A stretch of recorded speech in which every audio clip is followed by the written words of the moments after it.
Fachin diz que foro privilegiado deveria ser excepcionalismo. Parece que o Fachin tá vindo com um entendimento muito parecido com o Fux naquela questão do Bolsonaro, só que ele tá fazendo isso aí pelas entrelinhas, né? E a gente vai ver também que como esse negócio pode ser já uma movimentação para trazer uma interpretação diferente para esse julgamento todo do Bolsonaro, principalmente com essa questão agora que o Rubio está envolvido nas negociações do tarifaço com o Brasil. Essas e outras notícias nós vamos ver agora, mas antes de tudo, se inscreva no canal, deixe seu like, não se esqueça que a gente posta vídeo aqui todo santo dia para te manter muito bem informado. Todos os links das matérias estão na descrição. Então, existe agora um entendimento diferente, né, no STF. Vocês sabem que todo mundo que está chegando novo no cargo, ele quer mostrar serviço, né, seja no STF, ou seja no mercado, seja num outro, enfim, ele está querendo mostrar algum serviço para o pessoal que está lá. É claro que isso não seria diferente como ministro do STF. Então, o Fachin, ele tem feito algumas declarações já desde um desconforto que houve ali por parte dos ministros, né? Eu fiz vídeo recentemente sobre isso, até essa questão mais de foro excepcional, vamos dizer assim. E isso aqui tem um tom muito mais interessante, principalmente no que diz respeito ao processo do Bolsonaro. Ó.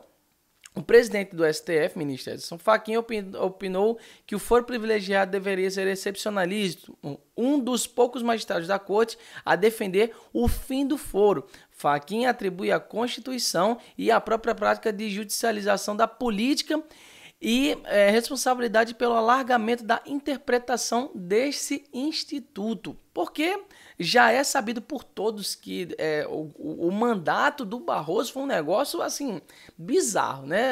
Eu fiz vídeo também sobre, no vídeo que eu recomendei há pouco, estava falando sobre esse negócio do Barroso, que foi um mandato nefasto, vamos dizer assim, em que o Barroso falou todo tipo de coisa e assim, isso desagradou muitos, e um deles, como a gente não sabia até então, né, mas um deles era o Edson Fachin, tanto é que ele falou que elogiou, disse que o Barroso foi fantástico, mas disse que ele ia mudar tudo, ou seja, ele quis dizer que Barroso fez muita porcaria, mas não vou elogiar ele aqui só para massagear um pouco o ego dele, depois bater nele. Ele não vai poder fazer mais nada, porque agora o presidente sou eu. Então, essa aí foi a ideia. Aí essa parte aqui, defender o foro, isso traz um entendimento muito importante. E também essa questão da judicialização da política. A corte, com esse mandato do Barroso, foi transformado, como ele mesmo gostava de falar, num poder político. E isso aí é algo totalmente sem nexo, sabe? Não tem como o STF tá se portando como um poder político. Ele tem que ser a justiça, e a justiça tem que ser imparcial. Lembra? A justiça não é tola, sabe? Mas lembra, né, aquele negócio do Alexandre de Moraes, né? A declaração ocorreu no episódio especial do podcast do Supremo da semana. Pessoal, nós temos... Nem eu sabia disso. Nem eu sabia disso. Aí tem um podcast no Supremo. Cara, isso aqui é ridículo, cara. Isso aqui é ridículo, sério. Sem brincadeira nenhuma. E eu vou dizer o porquê, tá? Pode até dizer assim, não, mas a gente tem que ver o que tá sendo ali. Não, cara, não.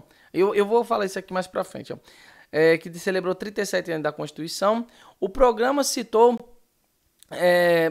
do STF sobre uniões homoafetivas, parentesco socioafetivo, da Amazônia e tudo mais, que aqui foi falado desse aniversário que fez aniversário dia 5, né, 5 de outubro de 88, o que assim foi pautado em cima do momento atual, que acaba sendo ruim para o Brasil em muitos pontos, porque vocês sabem, a Constituição foi elaborada ali no ano de 88. O que aconteceu no ano seguinte? Aconteceu a queda do Muro de Berlim, ao fim o início do fim da União Soviética. Então, muito da Constituição de 88 estava baseado na relevância que o comunismo, a União Soviética tinha naquele período para poder se adequar. O que aconteceu? Aconteceu que foi baseado muito naquele intuito, e isso causou atraso em muitas coisas. A Constituição tem um monte de vermelhidão, né? Vermilion, né? Então isso acaba sendo negativo para a gente em algumas esferas. Aí aqui, ó, para Fachin, quem interfere na ordem jurídica alheia comete atentado à autodeterminação. Ele vai falar um monte de coisa, tá? Aí aqui, o que eu estava falando sobre o podcast, né?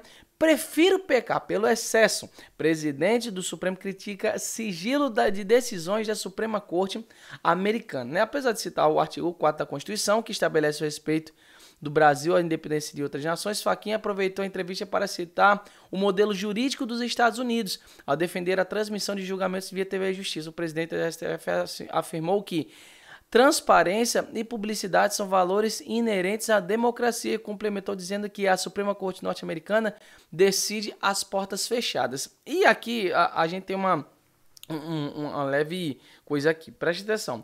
Eles decidem sim a portas fechadas. Os julgamentos lá nos Estados Unidos da Suprema Corte não são transmitidos. Porém, todos os votos dos ministros, depois eles são tornados públicos, dá para poder ser lido, né, nesse sentido. Então, assim, de certa forma não é transmitido, mas o povo sabe como cada ministro votou, só não sabe como é que seriam as interpretações deles e tudo mais. Talvez o que o Edson Fachin esteja falando aqui seria algo como tipo, não, mas se tiver, eles tiverem falado alguma coisa mais ácida e tal, alguma coisa, eles podem estar editando isso aí quando tiverem fazendo a exposição do voto de cada ministro. Isso aqui é ridículo, né? Isso aqui não tem o menor fundamento, e eu acho que nesse caso a justiça americana ela estava certa e o Brasil está errado, né? Não por ser americano, mas pela questão justamente que ele falando aqui da transparência, porque a partir do momento que você sabe que você está sendo gravado e que milhões de pessoas vão estar fazendo isso aí, vão estar assistindo depois, talvez isso comprometa o fator técnico da coisa toda. Ou seja, se os juízes não estão sendo filmados, não está sendo transmitido o julgamento, logo eles podem agir de forma mais técnica sem se importar de que alguém vai pegar a imagem deles e tá fazendo algum comentário na mídia depois disso. Então eu acho que isso aqui é muito válido, a Corte Americana tá fazendo isso. No caso aqui também, o que ele está falando sobre a parte do foro, né? Se acontecer dele estar fazendo isso, levar isso aí para frente, possa ser que ele leve em consideração a mesma coisa do voto do Fux. Ele entenda que o foro para o julgamento do Bolsonaro não é o STF. Se ele faz parte desse entendimento, o que eu acho pouco provável, mas pelo menos ele está sinalizando alguma coisa. Se entender isso, logo, esse julgamento do Bolsonaro tem chances de ser anulado. É provável? É possível? Mas não é muito provável. Mas isso aí só mostra que está tendo um entendimento diferente ali na presidência do STF. Como vocês sabem, o Lula foi condenado em primeira instância, segunda instância, no STJ, que é a terceira instância. Aí quando chegou no STF, aí teve aquele arrumado. Mas, exatamente, quando ele fala sobre essa questão do foro, é que se Bolsonaro tivesse sido julgado da forma correta, tivesse sido colocado na primeira instância, depois na segunda instância, depois na terceira instância, que é o STJ, a coisa teria mudado totalmente de figura, porque os juízes seriam sorteados, ele poderia ter mais chance de recurso, e mostra também a pressa que esse pessoal tava de condenar o Bolsonaro. Aí aqui, outra atitude que foi louvável aqui, ó, o que o Fachin colocou a Defensoria Pública na mesa de autoridades pela primeira vez na história. Tá entendendo? Aqui, ó, Leonardo Magalhães fala de gesto simbólico de equiparar a Defensoria com o PGR, porque a PGR também faz algo desse tipo, mas o Fachin colocou. Isso aqui mostra muito essa questão da mudança de entendimento e talvez da relevância da Defensoria Pública em relação a outros casos, né? Ou seja, mais uma atitude que o Fachin está fazendo diferente. Agora tem essa aqui, ó. A ala do STF aposta que palavra final de Trump vai se sobrepor a perfil ideológico do Marco Rubio, né?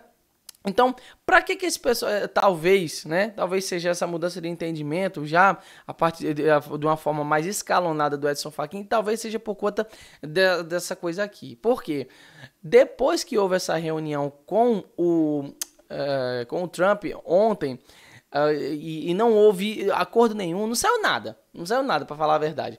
Aí o que eles fizeram? Colocaram o Marco Rubio para poder estar fazendo essa negociação. Aí o povo entendeu, a esquerda entendeu assim, não, olha aí, ó, nem falaram em Bolsonaro, não falaram em Alexandre de Moraes, agora o negócio vai porque estão colocando o Marco Rubio nessa negociação. Só que, cara, na verdade, como eu falei no vídeo ontem, o Marco Rubio, ele não tem autonomia para poder fazer muita coisa não, até porque quem é o responsável por essa questão do tarifaço é o Howard Lutnick.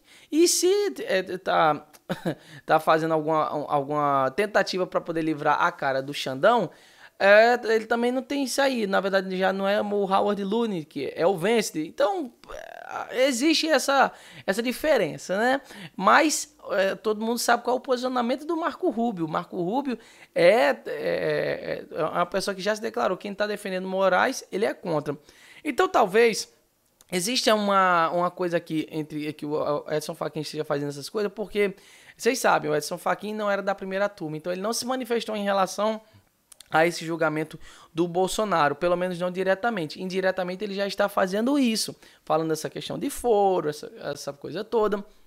Então, possa ser, a gente não sabe, né? Mas possa ser que ele esteja já querendo mudar esse entendimento para que ele não caia nessa questão aqui. Porque vocês sabem, todo mundo que tá indo em relação às coisas, negócio do Bolsonaro, tá sendo sancionado. E o Edson Fachin, provavelmente, ele não quer que isso aconteça, né?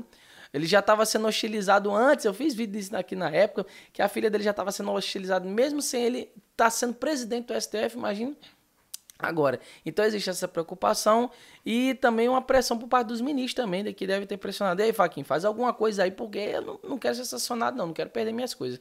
Vamos ver, né? Vamos ver como é que vai fazer, mas só o fato disso aqui estar acontecendo já mostra que talvez o entendimento do STF, encabeçado agora pelo Fachin, mude para poder reverter algumas besteiras que o Barroso fez durante o mandato dele. De resto é a gente esperar agora, né?